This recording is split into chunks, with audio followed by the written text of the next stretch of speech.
उदी तो त्यार तू पता लियावी फलाद अली चक्कू चढ़दे आले पासे रोजा फकीर नागे चादा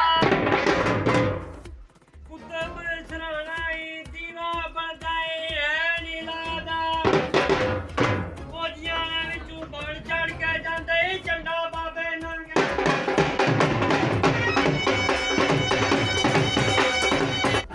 अस्सलामुअलैकुम, आप देख रहे हैं C1 न्यूज़ और मैं हूं इफ्जा फारूक।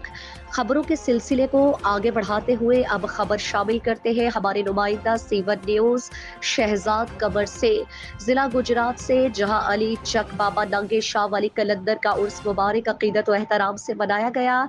दूर दूर से आए मुरीदीन की तरफ से दरबार बाबा नांगे शाह पर घड़ोलियां, डालियां, चादरें चढ़ाई गई।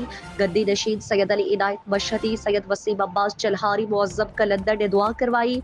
मजीद खबरों और अपडेट्स के लिए देखते रहिए C1 न्यूज़।